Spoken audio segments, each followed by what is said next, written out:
Okay, we're ready for the next session.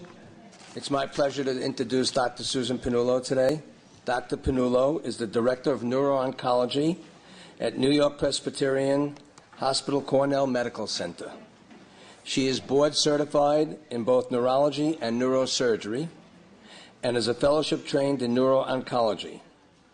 Dr. Pannullo received her degrees with honors from Cornell Medical College and did her residency in neurosurgery at New York Hospital Cornell Medical Center and Sloan Kettering Cancer Center, becoming the program's first female graduate. And look how young she is. Incredible. Yes. I made a little red in the face. Okay. On a personal note, Dr. Pannullo was one of my son's doctors, and I got to know her very well. She brings skill and compassion to her job, and as soon as I was nominated to become the chairman of the board of the Brain Tumor Society, I asked Susan to become a member of the board. She was accepted about 6 months ago and has shown special interest in serving on the education and support committees. Please welcome Dr. Susan Pannullo. Thank you very much. It's a beautiful day finally, and I appreciate you all coming out, and I know there's a lot of friends of mine here, and I really appreciate you coming out to see this. So what I was hoping to do for you today is to discuss something that I think you don't hear a lot about, and that is stereotactic radiosurgery. The interest for me as both a neurosurgeon and a neuro-oncologist in radiosurgery is that it's not invasive, that it doesn't involve cutting the head open, and you'll see a little bit about how we do that in a minute. But as a neuro-oncologist, I like things that aren't invasive, that are other ways of treating patients besides opening the head. And of course, as a neurosurgeon, I like the toys and the tools and the techniques that are involved in doing radiosurgery. So just some background on radiosurgery. Radiosurgery is a non-invasive or minimally invasive technique for giving a very highly focused amount of radiation with extraordinary precision.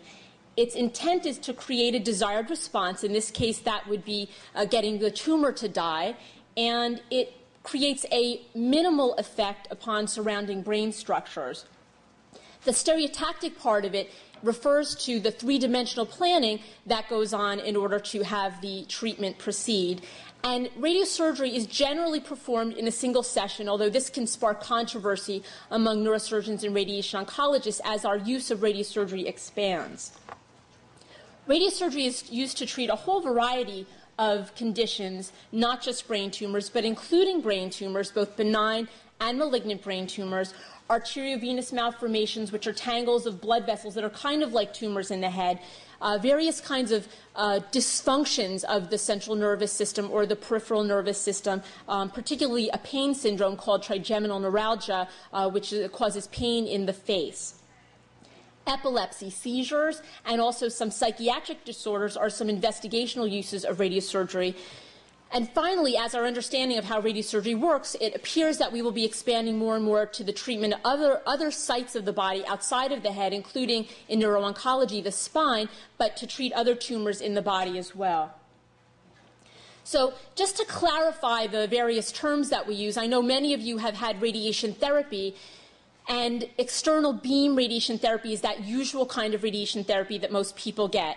There's also something called fractionated stereotactic radiation therapy or fractionated stereotactic radiosurgery, which occurs in multiple sessions, treats a larger volume, just like regular radiation does. And this fractionation can actually be useful in certain situations. Then finally, there's stereotactic radiosurgery, which I'm going to discuss with you, which is a single session, not multiple sessions, so you come in once. Just some cool things that I discovered about radiation therapy and radiosurgery.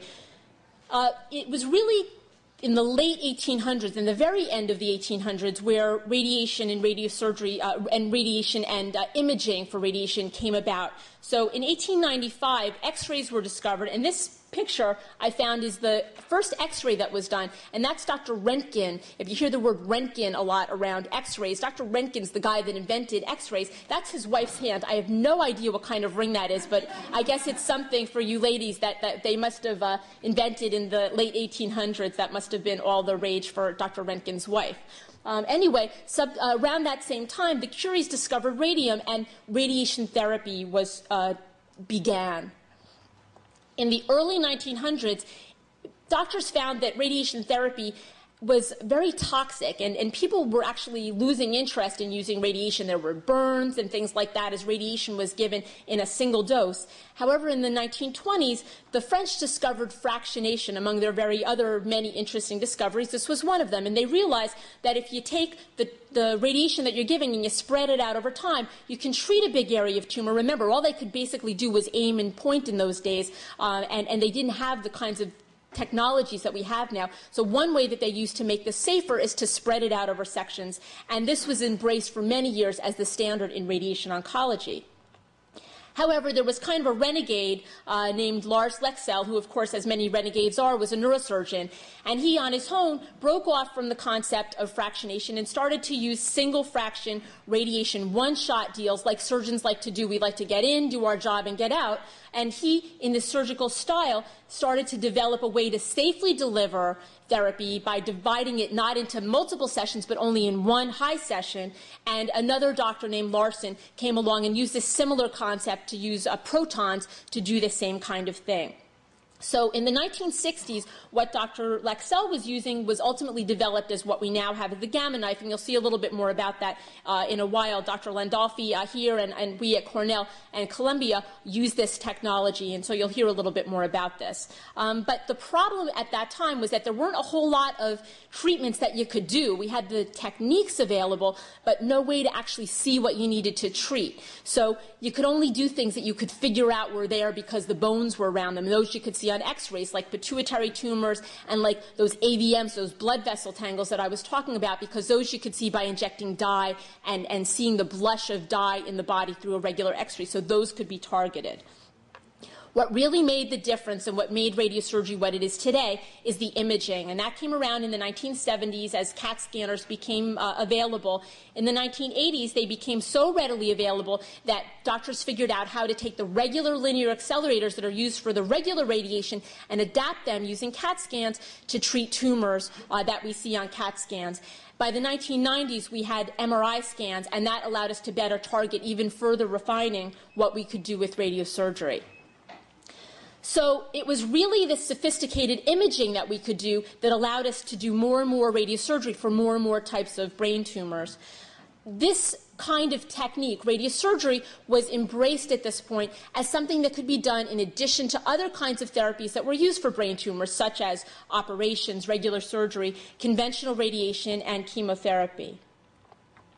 So onto the platforms that we use, the different kinds of radiosurgery things that you'll hear about, the different devices that we have. There's really three major types for all the different brands, and it's a very exciting field now, so everybody wants to get into this business and invent new machines. But basically, the three major types are gamma knife, linear accelerator or LINAC, and proton beam. The gamma knife is a device that through which 201 little tiny beams, like laser-like beams, travel through a big helmet that's put behind the patient. These beams are essentially emitted photons from the decay of cobalt-60 that's in the machine. These beams pass through holes, and we can actually change the size of the holes depending on our target through this helmet to hit the target, which is a very small target in the patient's head, as in the tumor. The cool thing about gamma knife is that the target is what's moved. The beams are always fixed, and they always meet at the middle of the machine. So each of them has only a tiny, tiny bit of radiation, not enough to damage the normal structures that it's going through. But when they meet, the dose is very high. And the target, the tumor, is actually placed in three-dimensional space right into the middle of this helmet so that the beams converge on the tumor. Linear accelerator radiosurgery is what many centers have, and this is because linear accelerators are at most radiation centers. Most linear accelerators are simply adapted versions of regular linear accelerators taken to perform radiosurgery, so that special software is put into the machines in order to perform radiosurgery, usually at the end of the day when they're done with their regular radiation, and special hardware is used, like a head holder that you'll see, which we use for gamma knife radiosurgery and for linear accelerator radiosurgery as well. In linear accelerator radiosurgery, photons are essentially shot at the tumor, and in this case, as you'll see, this machine moves. And the machine moves around, the target stays still, but in this case, the machine moves around, usually in arcs or beams that are aimed at the tumor, again, in a very precise manner. Proton beam radiosurgery is very interesting. It's very exciting. However, it's extraordinarily expensive, multiple times more expensive than other radiosurgical techniques. As a result, there's very few of these in the country, and the neat thing about it is that it uses protons that are accelerated, and then they drop off their energy at one point in the patient's head, as in the desired location in the tumor. So it allows extreme precision, probably about the same as the other types of radiosurgery as those techniques develop. But in certain instances, this ability is very important. So how do we do radiosurgery? Well, I'm going to show you basically what we do, and it really takes the mystery out of what sounds like a kind of a scary thing. We think about how to get the patient ready for radiosurgery, how to put on the head holder, the frame that we use, what kinds of imaging, what kinds of pictures we need to do our procedure, how we set up the treatment, how we give the treatment, and then most importantly, how we figure out if it's worked or not. Because at the end of the day, that's really what's important. So the things that we think about, radiosurgery, particularly I'll give for this example to make it clearer what we do for Gamma Knife. The things that we have to think about are the histology of the tumor. Is this something for which we know radiosurgery works? The size of the tumor. Very, very big tumors are not good for radiosurgery. They are generally better off being taken out or treated in other ways, like fractionated radiation. So the best tumors are the ones that are 3 centimeters or less. The location of the tumor is important. There's certain places where, as tight around the tumor as the treatment is, we can't avoid giving too much radiation to critical structures, in which case we have to weigh the risks and the benefits and decide that there's other ways that we should probably treat this patient. But in terms of the patient considerations, a motivated and cooperative patient is really all that we need. Sometimes the patient's body shape comes into consideration. A very large patient is just sometimes hard to maneuver inside the machine, but it's doable. But particularly patients who can't have an operation for some reason, they're too sick, they're too old, these are patients who often are very, very good candidates for radiosurgery. Blood thinners are totally fine, so you can go in on your Coumadin or whatever you're on, and it's not a problem, unlike with open surgery where these therapies need to be stopped.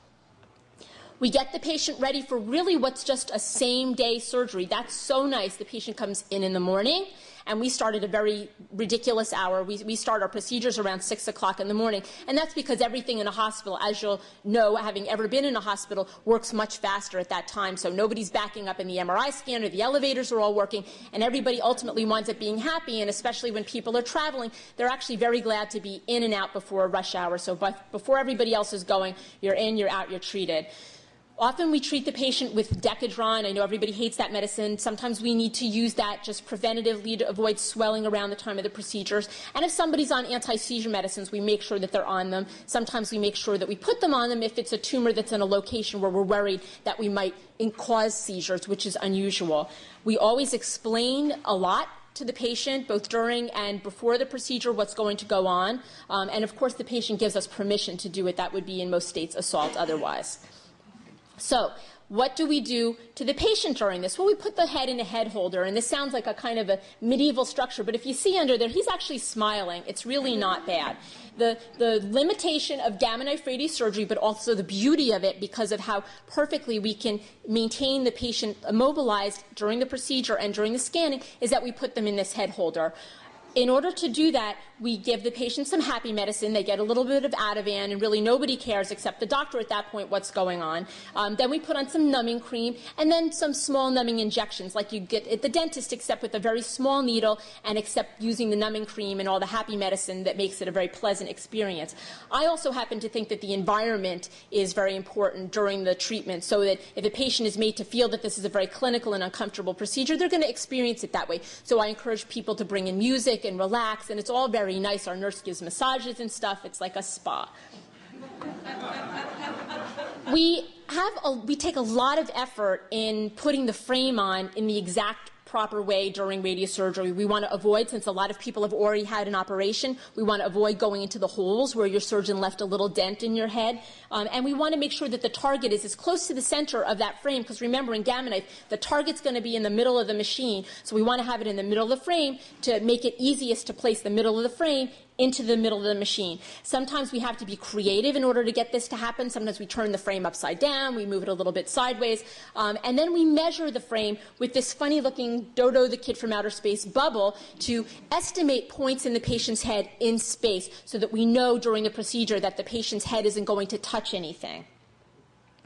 Imaging, as I mentioned earlier in the talk, is crucial for performing this. So the patient gets an MRI or a CAT scan while they're in the head frame, and then we sit down and we look at the treatment target. And my biggest job as the neurosurgeon in the procedure is to outline the target and to make sure that it's feasible to do this procedure, that we can reach it given the location of the tumor in the machine, and also that I can avoid giving any significant radiation to structures that I don't want to disturb. The treatment planning also involves the radiation oncologist, the physicist, the computer.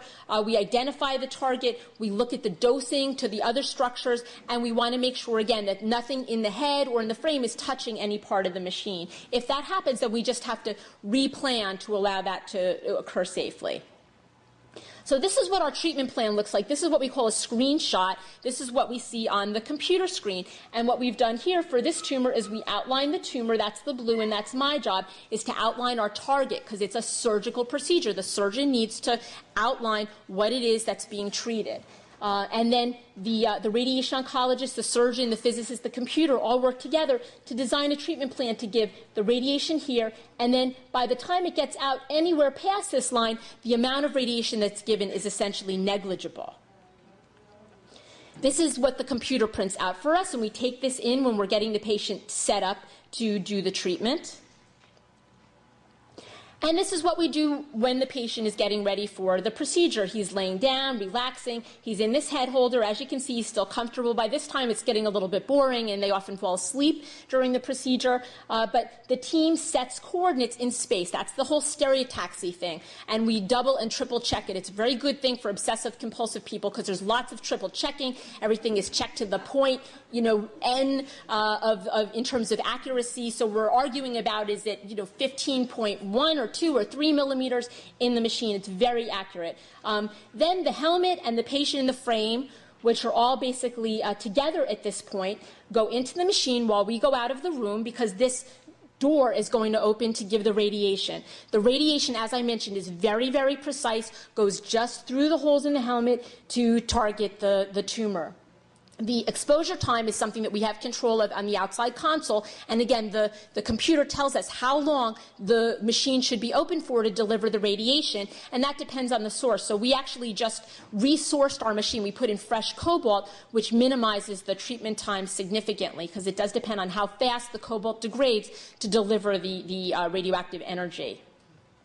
So the treatment delivery occurs with the patient going into this machine. And then we look at the treatment response. And what do we look at? Well, we look at, is the patient getting better? Are their symptoms controlled? How much Decadron do they need? We always like to try to get the patient off of their steroids. So we want to try to see how well we're doing. And then, of course, not just looking at the patient, but we have a window into the head through these scans that we can do. So we look at the tumor size, is it smaller, and we look for necrosis. And here we see a response of a brain metastasis, and I'll show you some examples in a couple of minutes of other tumors. But this is the pre-radiosurgery, and then it's reduced to just a tiny dot after radiosurgery. But this is the kind of thing that we do. We get a scan, usually for this kind of tumor, 8 weeks after the treatment, to see how we're doing. Tumor necrosis sometimes makes it a little bit difficult, and again, I'll explain this to you in a little bit, but sometimes the tumor actually looks worse, but we look in the tumor and we see this kind of dead stuff in the middle. That means that the treatment's working, but it's very hard sometimes. Sometimes the patient will get worse, and we agonize. Is it worse because it's growing? Is it worse because it's not responding? Or does it look worse simply because the cells are dying and the body is trying to clean them up? For linear accelerators, basically it's very, very similar to Gamma Knife. The differences are that you can treat large targets more easily, for really just matters of the way that the treatment is done. Radiosurgery done on linear accelerators can be frame-based or, more recently, can be frame-less. There's a device now called the CyberKnife, which has been developed, which will allow for radiosurgery to be done probably with the same degree of accuracy with the Gamma knife, and this perhaps causes more patient comfort, although this is not much less comfortable than the head holder that we use for Gamma knife. It allows fractionation when we need it. It allows us to split the doses into more than one when we need to. It's really not ideal to do a head frame more than one time. So when we need to fractionate, we try to use other things like a device like this. And most interestingly, and this is where most CyberKnife radiosurgery is being done currently, is it allows us to treat other places like the spine, because it's very, very difficult to get a frame like we have for the head on the spine. The way that you get around the head frame is kind of cool. That mask that you saw, that Aquaplast mask, and some of you may have had something similar to that for your regular radiation, the mask holds the head relatively still, and then a robot that's delivering the treatment is basically chasing around the head when it makes its micro movements, and it's doing that through feedback that it gets through x-rays that are done constantly. So these are x-ray panels. There's x-rays being done throughout the procedure, fed back into the robotic instrument, and the computer in the system allows the robot to adjust its trajectory based on those minor movements of the head during the procedure. LINAC radiosurgery is usually based on a CAT scan, unlike the MRIs that are used for the Gamma knife radiosurgery, but those CAT scans are fused at the time of the treatment with an MRI that we get several days before then. The treatment planning, the treatment, looking at how we do with it is pretty similar to the Gamma knife, so I will spare you that discussion and move on to some examples of tumors that can be treated with radiosurgery. These are some of the specific tumor applications, the specific kinds of tumors that are treated with radiosurgery. They include acoustic neuromas, meningiomas, skull-based tumors that are deep and difficult to operate on, pituitary adenomas, hemangioblastomas, which are usually seen as a part of a syndrome where there's vascular kinds of tumors in multiple places of the body, brain metastases, and malignant gliomas, usually when they're small. So this is an example of radiosurgery for an acoustic neuroma, and some of these you'll see the drawings of the treatment planning, but this is a tumor, an acoustic neuroma, a tumor of the area of hearing and balance, and those are often affected by this. And you can see that the treatment, again, kind of hugs the tumor, and later you see how much the tumor has shrunken. Same here. This is the before, and this is the after picture. Some particular thoughts about radiosurgery when you do acoustic neuromas is that it may avoid the loss of hearing that can occur when an open operation is done.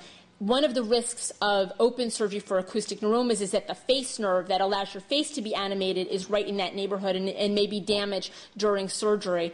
So this is minimized by the use of radiosurgery. Also, of course, is the benefit of avoiding an open operation to treat these tumors. It's a big operation, and you can have leakage of spinal fluid or infections, and there is actually in the literature a 1 in 200 risk of death. There's really no risk of death from radiosurgery, and a very, very high control rate of these tumors. This is a meningioma, another usually benign tumor of the head. This is showing a whole bunch of them, which would be very, very difficult to take out in an operation, a very, very big procedure. Radiosurgery turns that into that. With respect to meningiomas, fractionated radiation therapy has worked for a long time for these tumors, so we really had to show that there's been a lot of benefit for radiosurgery. Radiosurgery, therefore, the interest in that is that it reduced the amount of normal brain irradiated and reduced the treatment to a single session. And it's usually used for meningiomas for patients who have newly diagnosed, ones that have come back, or ones that are left over after surgery. Complex skull-based tumors, this would be very hard to get to. Here's the eyes, here's the nose, here's the back parts of the brain. This is at the bottom of the skull. You'd have to go through a whole lot of normal parts of the head, sometimes even going through the face to get a tumor like this out. And so doing radiosurgery on these kinds of tumors is a very, very nice thing to be able to do. It allows you to not have to be as aggressive when you're doing surgery to take out these tumors when you do go in, so there's less morbidity, less neurologic function damage to the patient. You can stay away from bad structures, and For skull-based radiosurgery, you can use it for new, recurrent, or also for residual tumors left over. Pituitary adenomas, these are also generally benign tumors of the pituitary gland, and here you see an example of one here. This has come back after prior surgery. I have to say that for pituitary adenomas, the standard is still to take them out first, using radiosurgery if the tumor comes back or if there's some left over. For pituitary tumors, often the big problem with them is that they secrete hormones that cause symptoms. Not so much the tumor itself is a problem. So not just radiation response in terms of shrinkage of the tumor, but also radiation response in terms of getting them to stop these troublesome hormone secretions is something that we look at. We have to be very careful in doing that kind of procedure to avoid the visual nerves, the optic apparatus, and other important structures. Brain metastases, another example of radiosurgery use. Here's another one in a very difficult place to remove. Again, lots of ways that we can use this for newly diagnosed, ones that came back, ones that are left over after surgery. It's very important that for brain metastases, you have to know that the patient has cancer, because there's lots of things that can look like brain metastases on a scan. So if they haven't had tissue from someplace else, you need to get it from the head first. And if the tumor is very big, radiosurgery is really not a good approach, especially for brain metastases. One of the nice things about it, however, is that you can treat lots of tumors at one time, especially on the gamma knife, and single treatment, a single day of treatment, allows the patient to get on with their other therapies, like if they have chemotherapy to do because they have tumors in their lung or their liver or other places. It also avoids the potential toxicity, and there's lots of debate about this, over whether they should get whole brain radiation or not in addition to radiosurgery. The other issue with radiosurgery is that even though we can control the tumor in the brain, there's lots of work to be done with controlling the tumors in the body. And so we do a very good job of controlling tumors in the brain, and we're encouraging the medical oncologists to equal that by helping us work with controlling tumors in the body. Glioblastomas is another kind of thing that we can treat. And this is an example of a kind of a large one, but in cases where there's not a whole lot of other treatments available, this is a very good treatment. Here's one that I prefer, a small localized tumor in a patient who might, this is near their foot area, their leg area of their brain. This patient didn't really want to have open surgery because they were concerned about the potential loss of function of their legs. They were a skier, and so they opted to have radiosurgery instead, also along with their other therapies. So indications for malignant gliomas, it can be used as a boost after regular conformal radiation, salvage therapy if the tumor's coming back and everybody says, oh, there's nothing else that we can do, upfront therapy, this is a little bit controversial, and in general, radiosurgery for malignant gliomas is controversial, largely because there haven't been a lot of studies yet. One study did show that there was not survival benefit. However, the patients in this study had a lot of very big tumors. But probably at the end of the day, the best way to use this is when you can get the tumor down to a kind of a smaller size. Risks and benefits of radiosurgery are acute, early, and late, and they're really very, very little. They're determined by the kind of tumor, the size of the tumor, the location of the tumor, whether the patient's had prior radiation, and whether what kind of radiation dose you give at the time of the procedure. The things that happen that we look at that are complications of radiosurgery are generally results of tumor death. And we happen to think that tumor death is a good thing. I would rather have to have a patient go back to the operating room because there's a blob of dead tumor than a blob of surviving tumor. But this tumor can cause swelling or pressure, we call mass effect. Sometimes the inflammation can cause seizures. There could be late radiation effects on normal structures, and this is of particular concern if we're treating a patient with a benign tumor that we assume will be around for a very long time. We worry about this in all patients because we, of course, hope in every patient that they will be around for a long time. So we plan on them living for a long time to minimize the dose of radiation that they get to structures that we don't want to get.